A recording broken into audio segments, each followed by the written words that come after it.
Ciao ragazzi, my name is Anthony. Thank you so much for coming back to Inter Worldwide on this very mellow, chill Saturday morning here in Sydney. So chill that I just didn't have enough time to go live, so I figured I'd bring you a very short, sweet, and informative match preview for our match against Cellar Dwellers, last place team on the ladder, Cremonese. And I highlight that they are last, and I'm going to keep highlighting it throughout these 10 to 12 minutes because they haven't had a win yet this season. They have not won a game yet this season. So if your putts a part of your brain is ticking and itching you a little bit, if you can smell disaster, if you can smell blood, if you can smell depression, get a 10 already, get a 5 already, because you can cash in big this weekend. But I'm not here to encourage you to bet against Inter. I'm here to highlight about how our current purple patch and our current run in form is dangerous and risky to travel to the team coming last and walk into their ground with our heads down. Thank you very much. If you are watching the video, make sure you like the video, subscribe if you are new, and consider becoming a channel member as I and my team consistently pump out the English-speaking Inter content for you lovely people. Also, if you haven't already and you live under a rock, head over to my friend Uncle Sharma's channel, like and subscribe to his beautiful network. The last time we faced Cremonese, I believe, was match day 4 or 5. It was one of the early games of the season, and we had just come off the back of losing the derby 3-2 to Milan in what was a disaster performance from us. Nico Barella opened the scoring against Cremonese with an absolute worldie, but we were not good on this day. I woke up at about half-time to see us winning, walked the dog, read some match reviews and comments and thought, okay, we've won the game. Great. At least I can come home this afternoon and watch this game.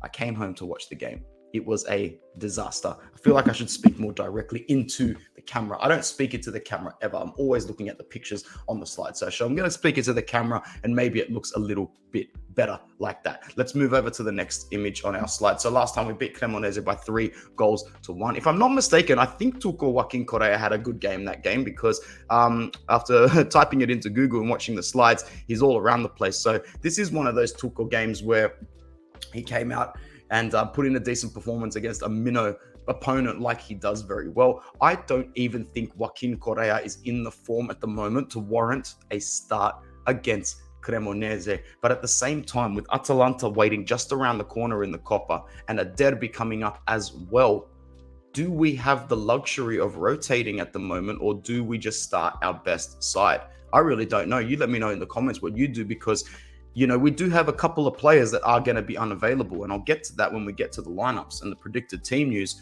But if I'm Inzaghi and I'm seeing what's going on in the background of Italian football at the moment, the Juve disaster, the investigation into Napoli, even though nothing's probably going to come from that, the fact that Milan are in a disastrous run of form and don't look like picking it up, the fact that your only threats to making top 4 now come from a Roma side who we know are 1 or 2 injuries or 1 or 2 main players away from going from a top 4 potential side to potentially falling out of Europe altogether. The Atalanta and the Gasperini train we know is about as bipolar and inconsistent as a teenage girl.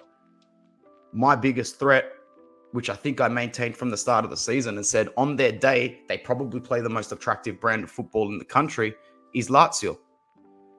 We've got a lot of teams fighting for this 4th spot, but in terms of who we are, what we're capable of, our personnel and our coach, we should be a locked-in favorite to finish 2nd. And it starts by beating Cremonese. So if I'm Inzaghi, yeah, I've got a bit of a fetish for the cups. Yeah, I've got a little bit of a thing for the Coppa Italia, but mate, you're going to have to sweep aside Atalanta in the Coppa. You know what sounds like a much better thing to do? Put your energy into Cremonese, win that game, get your 3 points, and just assure that at the end of this season, you walk into the top 4 places comfortably. We've got our Super Coppa. Yes, we want the Coppa Italia. Yes, we probably want that more than we want anything else at the moment, because realistically, it's our biggest chance of celebrating something. Yes, you celebrate top 4, but no one takes their shirt off, swings it around, and pops the champagne when you finish in the top 4. You just breathe, you smile, and you look forward to next season. When it comes down to the Champions League, yes, we will run around and celebrate like crazy if we can get to the quarterfinals. but we're not going to pop the champagne for getting to the quarterfinals. We don't do that. Yes, we're a bit of a bridging club. Yes, we're a bit of a selling club, but we are still Internazionale Milano. We are one of the biggest clubs on the planet. We've got 3 Champions Leagues to our names and almost 20 domestic titles. We're not here to celebrate mediocrity. We're here to accept that that is the baseline to move forward and spring forward again. And the baseline to spring forward again for Inzaghi is to finish comfortably in the top 4. Okay? If you were to tell me right now you finish in the top 4 or win the Coppa Italia, I don't want the Coppa Italia over the top 4. Trophies are a present. They are a gift. They are a reward for sustainability and for consistency. That's all they are. They are superficial assets. But progression in this economic structure of football is just so important. You have to make the top 4. And if you don't beat Cremonese this weekend, that is at serious risk going into the last 18 games of the season. And just for the record, if we do not beat this Cremonese side this weekend, I dare say I might even have to do a silent match reaction because I don't think I'll have the words if we can't beat Cremonese. But it's still risky. Like, nothing's guaranteed because this team is in a horrible spot at the moment after winning the Supercoppa.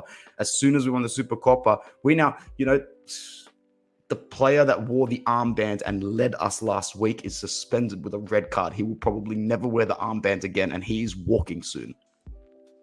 The morale in this locker room is probably at the lowest point it's been at since the Icardi drama, and it's a different sort of low. See, then it was an energetic sort of low. Now it's just low. It's just low. Yes, Tuco Correa did grab a goal, it looks like in the 11th minute of the second half, possibly, or the 30th minute of the first half. I can't really tell what's going on with that clock up there. Would you start Correa in this game? Do you think this is a chance to just give him that little bit of confidence that he needs to make sure that he does enough for us for the rest of the season? We're not really looking to boost these players' individual stats and individual glory at the moment. We need them to perform for us, for Inter, for the badge on the front. Doesn't matter about the player on the back. Cremonese's form, as I said, is an absolute disaster. Look at this. Goodness me, what an absolute F-up of a season so far. Yes, it's really good that they've come up from second division. Full fair play to them and their fans, but they have not won a game all season. They have 8 draws and 11 defeats. They have 8 draws and 11 defeats. They lost the first game of the season 3-2 to Fiorentina. They then copped L's to Roma, Torino, and us. They had 2 decent results with a couple of back-to-back draws against Sassuolo and Atalanta before being pumped by Lazio, a draw to Lecce and Spezia. They also went to Napoli and got smacked. They had 2 home games in which they collected 1 point, losing to Samp, drawing to Udinese. Their best result of the season came from a 0-0 draw to AC Milan by hosting them. Point against Salernitana, a loss to Juve by a goal, loss to Hellas Verona, loss to Monza, and a draw to Bologna. It's a bad season for Cremonese. They are going to be relegated. They will not gain 9 points between them and Sassuolo towards the end of the season. The personnel that they have in their side doesn't have enough firepower to go on and succeed. If they don't finish last, they will finish second last to Hellas Verona, in my opinion. This Cremonese side is relegated. I don't even have words to explain how we will feel, how we should feel as fans if we don't get 3 points against Cremonese. It would spell the start of the crisis era. And I know some fans on Twitter have already alluded to the fact that we can smell another banter era on the horizon if we don't pick up our crap and at least damage control it properly. It's going to be tough.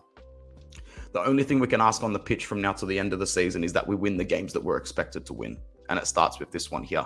Should have started with Monza. Should have started again with Empoli. So January has turned into a real shitty month, despite winning the Supercoppa and despite beating Napoli. That's Pazza Inter for you. We are 4th on the ladder after 19 games. Lazio leapfrogged us by pumping Milan, and yeah, we need to win this weekend, because if we don't, there is a good chance that we can fall out of the top 4 to Roma and Atalanta. And once that visual comes into play, once you visually can't see your team in the top 4, it starts to get really, really nerve-wracking and really, really annoying. Cremonese statistics, as I said, So they've played 9 at home, 10 away, haven't won either. 3 draws at home, 5 away, 6 losses at home, 5 away. They've only scored 4 goals at home. They've scored 4 goals at home all season. Watch them score 2 in this game. They've conceded 15. They've had 0.33 points to gain from home, 0.5 away from home. Overall, it's a horrible, horrible season for them. They're in very poor form. They have a very poor goals scored ratio and a goals conceded ratio. And they're the worst team in the league. They are the worst team in the league. A little bit of a fun predicted lineup for today. The one on your left is the regular one we use with Sky Italia, but this is the Fanta Culture one on the right, and I put it in because I really like the graphics, and I like the way on the next slide you'll see it, they include the probability of the players to start. So I'm probably going to start using these graphics from now on because I think they're great, and credit to Giovanni Zini if he's the gentleman who made it, because these caricatures are absolutely dope. Predicted lineup for us, we've got Onana starting at the back. Obviously, Milan Skriniar is injured, so we've got an alteration in predicted lineups from Sky versus Fanta Calcio. Sky says Darmian at right centre back, Acerbi and Bastoni. I actually don't think that's going to happen. I think you're going to see the one on the right. I think that Bastoni, Acerbi are going to be accompanied by Danilo D'Ambrosio. You could actually also see D'Ambrosio wear the armband. It could be either him or Martinez that puts it on for this game. In the midfield, it looks like Inzaghi might rest or rotate Barella. Now, for me personally, he's our best player. He's the player that can turn a draw into a win. I think that you should start him for this game, but if he is not feeling 100%, if he is burnt a little bit, then you have to rest him because it's Cremonese. You have to show the faith in players like Hakan, Mkhitaryan, who've played well, and unfortunately, Gagliardini. The Fanta Calcio predicted lineup is Aslani ahead of Gagliardini, which is something that I would obviously choose if I had the choice. I would be starting Aslani over Gagliardini 9.99 times out of 10. Dumfries and Dimarco expected to make up the win-backs. I think Dimarco is a shoe-in there. I would probably start Darmian for Dumfries for a couple of reasons. First of all, Darmian's a better player overall. Secondly, Darmian just signed an extension, meaning he's keen to keep it going. Dumfries is 1 foot out the door. He knows he's going to leave at the end of the season. Breaking down this Cremonese team that sits back, it doesn't really matter who you play on that right-hand side, but either or, they're both going to have to, if one of them starts, they're going to have a good performance. Up front is a no-brainer. It's Martinez and Edin Dzeko. Again, poor Edin Dzeko at the ripe age of 36 years old, being asked to put in the minutes that a Joaquin Correa or that a Romelu Lukaku should. It's very annoying, but it is what it is. I'd love nothing more than for our strikers to score in this game. If I was to ask anybody to get on the score sheet, I want Martinez and Dzeko to score. It's super important that the strikers get on the score sheet. Lovely little graph that they include here in the Fanta Calcio. Onana with a 90% chance of starting, D'Ambrosio 85, Acerbi 60, Bastoni 85, Dumfries 55, Aslani 80, Çalhanoğlu 90, Mkhitaryan 85, Dimarco 90, Dzeko 55, obviously because of his fitness and his age, and Martinez 80 as well. Now, I'm 99% sure that these percentages are the percentage of them likely starting, not the percentage of who chooses them in Fanta Calcio, blah, blah, blah, all that stuff. I think that those graphics are really nice, and as I said, I'll continue to use them as we go on. The opponents, it's going to be tough. It's going to be tough because, they are going to sit deep. They are going to try and play the game of their life. And the only way to really make sure to guarantee a win in this game is to break them open early. You need to score a goal, an early goal, the same way Barella did last time, because we weren't great against them last time. But Barella's world-class moment was able to open up the game straight away. Karnesecki is going to start over Beef Radu, and I've circled him down the bottom just to point out, what an absolute waste, man. What a piece of merda. Honestly, bro, look at you. You're on the bench for Cremonese. You got exactly what you deserved after ruining part of our season. And yeah, I'm petty, and yeah, I'm a mean person, but I don't care, bro. I really don't care. Once you're at this elite level, bro, you need to be open to criticism all day, every day. And if that really was a one-off mistake that you made last year, you wouldn't have stunk it up against Fiorentina and stunk it up against all the other opponents you played, sitting last in the league and on the bench. Radu, retire. I cannot stand you. I absolutely despise everything about you. And I don't think any of your former teammates like you anymore either. Rightfully so. Chiriches, Ferrari, Vasquez, Castagnetti, Benassi, former Fiorentina player, Miete, Sernicola, Ciofani, Okereke, who's good, and Valeri as well. Okereke, don't let him pick the ball up on the left-hand side, and don't hang off him when he moves into the middle, please. I know he's not Rafael Leao, but if you give him an opportunity to look like Rafael Leao, he just might. So please, guys, please stay on top of this game. Please don't give them that 1 or 2 moments of opportunity where we concede a goal and look stupid, because that's what Inter loves to do. They love to look stupid against some minnow opposition. Guys, it was a short preview. I knew it would be a short preview, and I'm glad it was a short preview, because it is time to go about our weekend and pretend that this Inter side actually has it in them to beat the team coming last. I hope that all of my pessimism goes under the rug. I hope that we win 3-0 or 4-0, but we are away from home against a team that hasn't won yet this season, and we are on the ropes. I've seen this before. We've heard this story before. Cremonese 1, Inter 1. I hope I'm wrong. Ciao. Take care.